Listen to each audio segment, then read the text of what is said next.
Hi hello welcome back to my mini vlog. Morning లేవగానే మా చిన్నోడైతే brush చేయించేసాను. ఉన్న 4 పళ్ళకు కూడా బ్రష్ చేపిస్తాను. బ్రష్ అయిపోయిన తర్వాత ఇడ్లీ పాలు అయితే పెడుతున్నాను మా చిన్నోడికి. అదైతే కొంచెం ఇష్టంగా తింటాడు ఇడ్లీ పాలు అయితే. అలా ఆడిపించుకుంటూ అయితే తిని పెడుతున్నాను.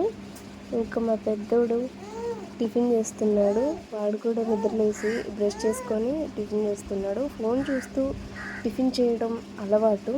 నేను చాలా ట్రై చేస్తున్నాను ఫోన్ మానిపించడానికి. ఇంకా అలానే స్కూల్కి వెళ్తాడు కాబట్టి పిల్లలందరూ ఉంటే ఇలా చుట్టుపక్కల ఫ్రెండ్స్ అందరూ ఉంటే చాలా ఎంజాయ్ చేస్తాడు. అలానే ఫోన్ కూడా దూరం పెట్టుకోడు. ఇంకా మా పెద్దోడికి ఇడ్లీ మామిడికాయ పచ్చడి అయితే పెడుతున్నాను. వాడు ఏ పచ్చడి వేసుకొని అయినా తింటాడు. ఇదే కావాలి అదే కావాలి అని పట్టుబట్టడు. మా చిన్నోడు కూడా వాడితో పాటు ఇడ్లీ తింటున్నాడు.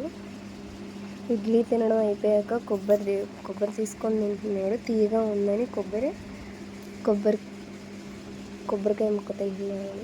నాకు పెడుతున్నాడు మా వాడు. నేనంటే ఎంత ప్రేమో మా చిన్నోడికి. మా పెద్దోడికి కూడా చాలా ఇష్టం అండి. నా కొడుకుల్ని వాళ్ళిద్దరిని చూస్తూ మురిసిపోతాను. ఎందుకంటే నాకు సిబ్లింగ్స్ లేరు. సొంత వాళ్ళు అంటే అన్న కానీ చెల్లి కానీ ఎవరూ లేరు. ఇంకా వాళ్ళలో చూసి మురిసిపోవడమే. ఇంకా మా పెద్దోడైతే స్కూల్కి వెళ్ళి రాగానే అమ్మవారి గుడికి అయితే వెళ్ళాము. నేను మా వారు మా పిల్లలు ఇద్దరిని తీసుకొని. మా చిన్నోడు ఎవరి దగ్గరికి రాడు, నా దగ్గరికి తప్ప. అమ్మవారి దగ్గర అయితే కొబ్బరికాయ కొట్టాము. మా పెద్దోడైతే ఆ ప్రసాదం ఇయ్యమ్మ అంటున్నాడు. ఆ కొబ్బరికాయ తీయకుందనేసి ఇద్దరు తినుకుంటూ భజన అయితే అవుతుంది. ఎవ్రీ ఫ్రైడే అయితే భజన అవుతుంది. ఆ భజన చూస్తూ ఎంజాయ్ చేస్తున్నారు.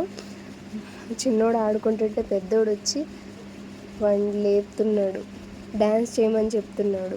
అందుకని ఏడుస్తున్నాడు. వాడంతటా వాడు డ్యాన్స్ చేస్తాడు. తర్వాత వాళ్ళ నాన్న ఎలా కొడతాడేమో అనేసి మెల్లిగా నా పక్కన వచ్చి కూర్చున్నాడు. ఇంకా అలా భజన అయితే చూస్తూ ఉన్నారు ఇద్దరు. చూస్తూ ఎంజాయ్ చేశారు. మంచిగా గుడి అంతా కూడా తిరుగుతున్నాడు. అమ్మవారి గుడి ఇటు సైడ్ మొత్తం అమ్మవారి గుడి, అంకమ్మ తల్లి అన్నమాట. మధ్యలో ఏమో లక్ష్మీ పేరంటాల అమ్మవారి గుడి ఉంటుంది. ఇంకా మా చిన్నోడు ఇంట్రెస్టింగ్గా చూస్తున్నాడు. ఈ భజన ఎప్పుడు ఆపుతారు, ప్రసాదం ఎప్పుడు పెడతారు అన్నట్టుగా చూస్తున్నాడు. ఇంటికి వచ్చాకైతే టీవీ దగ్గర కూర్చుని అల్లరి చేస్తున్నాడు. బాగా అల్లరి ఎక్కువైపోయింది మా చిన్నోడికి.